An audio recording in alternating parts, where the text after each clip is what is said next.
Good evening, students. I am Dharti, your educator. Welcome you all on the platform of Global Online Classes.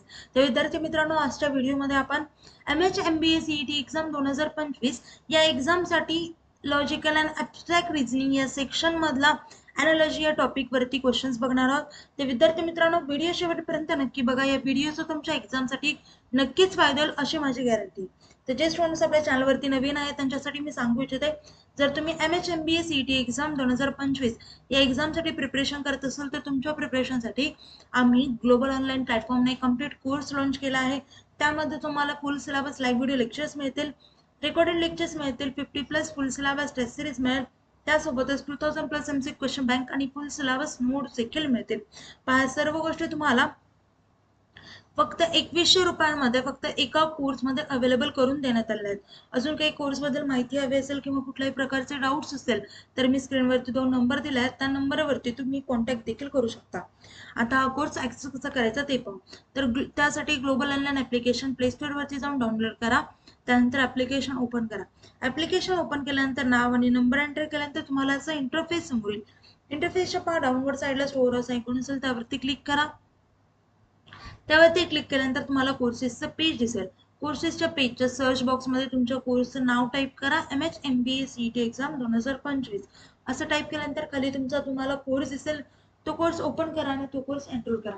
त्यानंतर कोर्सेसच्या सर्व गोष्टी तुम्हाला access होतील. चला आता पहिला प्रश्न पाहू. BEJK is related to ADFJ such that PSVY is related to what.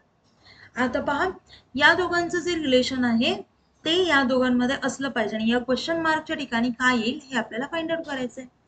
बरोबर आहे. पहा इथे काय येईल. आता मग बी मध्ये जर -1 केलं तर आपल्याला मिळतं ए. आता पहा, बी मध्ये -1 केल्यावर काय मिळतं ए. ई मध्ये -1 केल्यावरती डी मिळतं. जी मध्ये -1 केल्यावरती एफ मिळतं आणि के मध्ये -1 केल्यावरती आपल्याला जे मिळतं. सो इथे काय येईल, पी मध्ये -1 करायचं, पी मध्ये -1 केल्यावरती ओ मिळतं. आता पहा, इथेच पहा आपल्याला आन्सर भेटून जाईल ऑप्शन मध्ये. लगेच इथे ऑप्शन चूज करायचा, बी ऑप्शन हा करेक्ट असेल.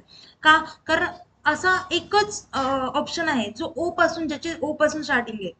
बरोबर आहे. मग आता हा ऑप्शन करेक्ट आपण टिक करून ठेवायचं. हे अशा गोष्टी एक्झाम मध्ये करायच्या. आता आपण पूर्ण आन्सर फाइंड आउट करू. आता यस पहा, एस मध्ये -1 केल्यावरती आर मिळतं, राईट. परत व्ही मध्ये -1 केल्यावरती आपल्याला मिळतं यू आणि वाय मध्ये -1 केल्यावरती आपल्याला मिळतं एक्स. सो इथे करेक्ट ऑप्शन असेल ORUX, म्हणजे बी ऑप्शन हा करेक्ट असेल. समजलं का? नेक्स्ट क्वेश्चन पाहू. AZBY is related to CXDW such that EVFU is related to what. पहा या प्रश्नांमध्ये काय केलंय. ए सी सोबत रिलेटेड आहे, झेड एक्स सोबत, बी डी सोबत आणि वाय हा डब्ल्यू सोबत. पहा इथे ए मध्ये +2 केलंय, राईट. जेव्हा मग आपल्याला सी मिळालं. इथे पहा झेड मध्ये -2 केले, +2 नाही केलंय, -2 केलंय. नंतर बी मध्ये काय केलंय, +2 केलंय आणि वाय मध्ये -2. म्हणजे काय, +2 -2 +2 -2. आता पहा ई व्ही एफ यू. आता पहा इथे सुद्धा प्लस ने स्टार्टिंग झाले. सो इथे काय येणार, +2 -2 +2 -2. आता पहा ई+2 केल्यावरती काय मिळतं तर जी. नंतर V-2 केल्यावरती काय मिळतं तर आपल्याला मिळतं टी. आता इथे पहा जी आणि टी हे 2 लेटर जरी फाइंड आउट केलं तर पहा जी आणि टी नी स्टार्टिंग होणारा एकच ऑप्शन आहे. सो इथे तुम्हाला लगेच आन्सर दिसेल की ऑप्शन ए हा करेक्ट असेल. आता तरी आपण क्रॉस चेक करू, हेच ऑप्शन हा करेक्ट आहे का. तर पहा एफ मध्ये +2 केल्यावरती काय मिळतं तर एच आणि यू मध्ये -2 केल्यावरती मिळतं आपलं एस. पहा GTHS हे ऑप्शन इथे आहे. सो इथं हा करेक्ट ऑप्शन ए. आता पेपर सॉल्व करताना तुम्ही अशा टेक्निक यूज करायचा, म्हणजे तुमचा टाइम हा कमीत कमी यूज होईल. ओके, नेक्स्ट क्वेश्चन बघू. पहा ACEG is related to IKMO such that QSUW is related to what? तर पहा इथे आता इथे काय केले ACEG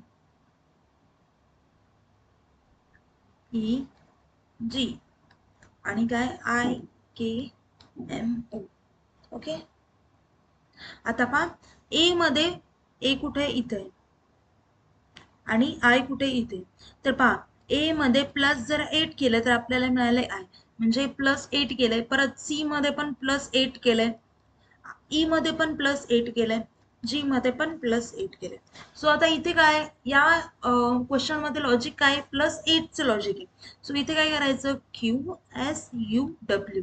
आता क्यू मध्ये जर प्लस 8 केलं तर प्लस 8 केल्यावरती काय मिळतं तर वाय मिळतं, राईट. आता पहा वाय पासून स्टार्टिंग होणारे सगळेच ऑप्शन आहे. सो पुढचा लेटर फाइंड आउट करायचा. एस मध्ये प्लस 8 करायचं. एस मध्ये प्लस 8 केल्यावरती आपल्याला काय मिळतं तर ए मिळतं.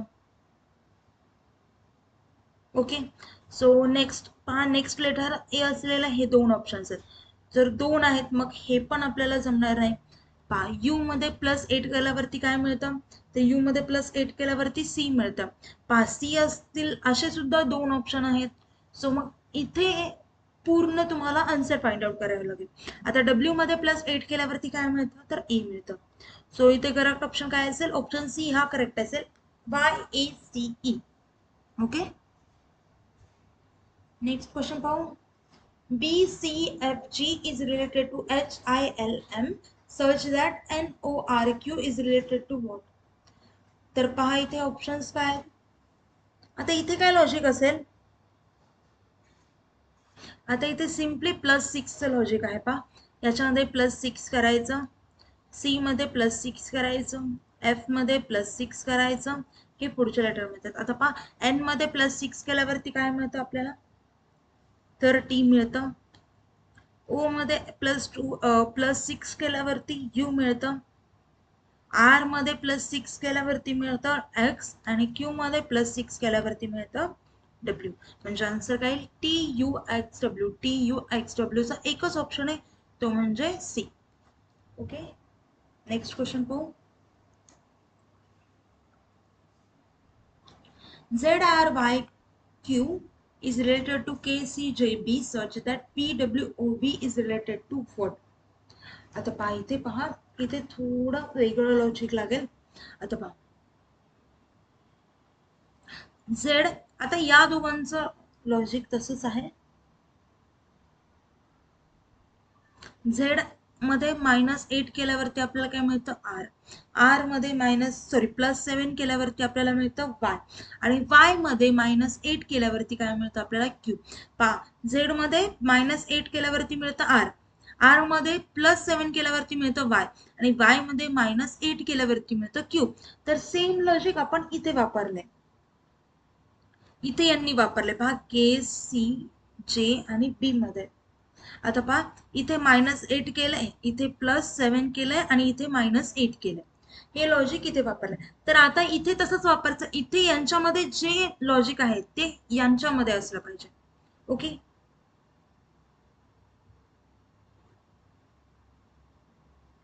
पहा इथे PWOB. आता P मध्ये +7 केल्यावरती काय मिळतं तर डब्ल्यू, डब्ल्यू मध्ये -8 केल्यावरती ओ मिळतं, ओ मध्ये +7 केल्यावरती आपल्याला मिळतं व्ही. ओके, आता पहा असा कोणता ऑप्शन आहे जे हा रूल फॉलो करतो +7 -8 +7. तर असा रूल फॉलो फक्त एकच ऑप्शन करतो तो म्हणजे ELDK.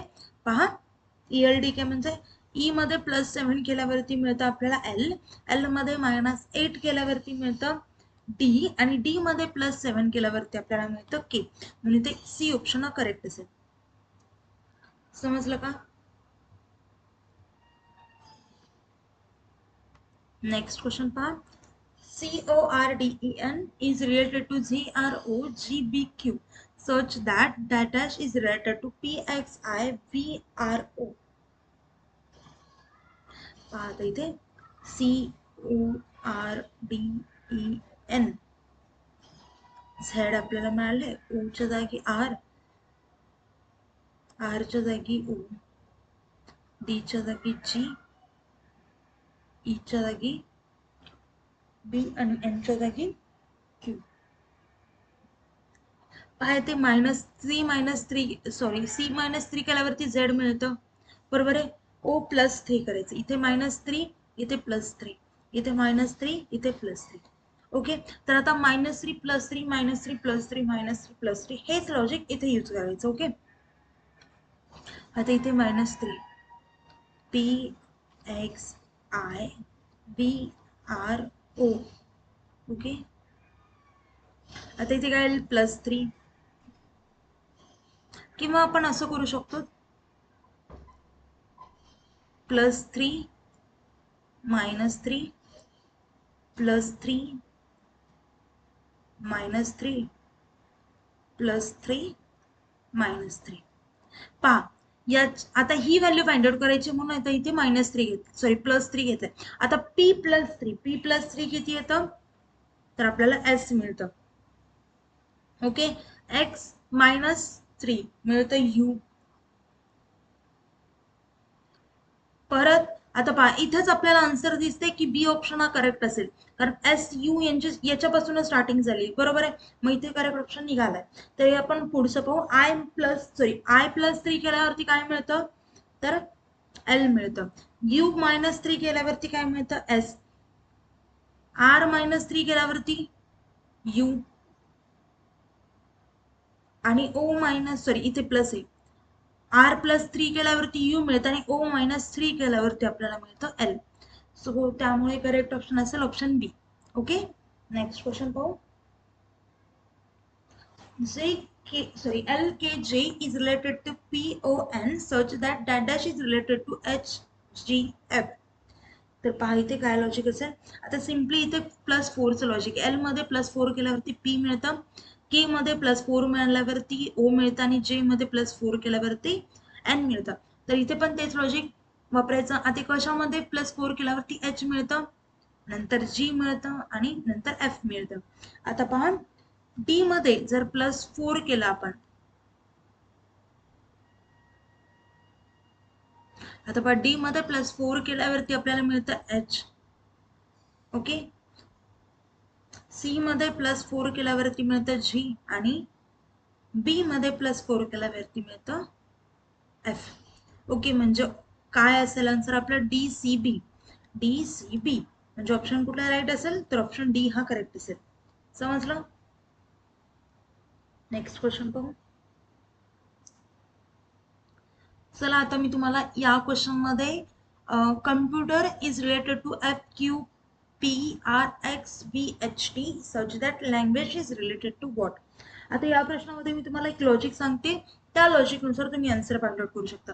पहा C मध्ये +3 करायचं, ओके, O मध्ये +2 करायचं, परत M मध्ये +3 +2 +3 म्हणजे इथे +3 +2 +3 +2 हे लॉजिक आहे. तर इथे देखील तेच लॉजिक वापरायचं आणि आन्सर फाइंड आउट करायचं. तर इथे असं आन्सर फाइंड आउट करा. तर असं या लॉजिक नुसार आन्सर फाइंड आउट केल्यावरती ऑप्शन येईल सी हा ऑप्शन करेक्ट असेल. ओके, नेक्स्ट क्वेश्चन पाहू. नेक्स्ट क्वेश्चन काय, AEFJ is related to KOPT such that dash is related to QUVZ. आता पहा, आता इथे मी एक्सप्लेन करते तुम्हाला. AEFJ is related to KOPT. आता पहा A मध्ये +4 केल्यावरती E मिळतं, E मध्ये +4 केल्यावरती मिळतं F, सॉरी +1 केल्यावरती मिळतं 1. F मध्ये +4 केल्यावरती मिळतं J. आता पहा J मध्ये +1 केल्यावरती आपल्याला मिळतं K, राईट. K मध्ये +4 करायचं, O मिळतं, O मध्ये +1 करायचं आणि P मध्ये +4 करायचं, T मिळतं. आता सेम लॉजिक आपल्याला नेक्स्ट क्वेश्चन मध्ये लावायचं. आताच आपण इथे घेतलं GKLP is related to QUVZ म्हणजे ऑप्शन कुठला, तर ऑप्शन ए जर घेतला. पहा याच्यामध्ये +4 केल्यावरती के, के मध्ये +4 केल्यावरती +1 केल्यावरती एल मिळतं, एल मध्ये +4 केल्यावरती मिळतं पी. ओके, पी मध्ये +1 केल्यावरती आपल्याला मिळतं क्यू, क्यू मध्ये +4 +4, इथे +1 आणि इथे +4 करायचं. समजलं? ओके, अशा प्रकारे ऑप्शन ए हा करेक्ट असेल. ओके, नेक्स्ट क्वेश्चन पाहू आणि या व्हिडिओचा शेवटचा प्रश्न पाहू. होता block is related to YOLXPVW such that data is related to OZFMXS. Okay, तर पहा बीच्या जागी वाय आहे. आता पहा सिम्पली इथे मी तुम्हाला डायग्राम मध्ये दाखवलंय, पण अपोजिट म्हणजे ह्याचा जर नंबर स्टार्टिंग पासून 2 असेल तर ह्याचा एंडिंग पासून 2 असेल. ओके, असं घेतलं म्हणजे उलटी एबीसीडीची त्याच्या अपोजिट साईडला ठेवायची इन शॉर्ट. आता पायाचा नंबर +2 असेल तर इकडून हा -2 असेल, बरोबर आहे, असं आहे. तर आता पहा बी साठी वाय येईल, एल साठी ओ येईल, ओ साठी एल येईल, पहा सी साठी एक्स येईल. ओके, तर आता पहा इथे फाइंड आउट करायचे, ओ साठी काय येईल, एम येईल, बरोबर आहे, म्हणजे इथे येईल एम. सॉरी, एक मिनिट, थोडे लेटर बघा क्रॉस झाले.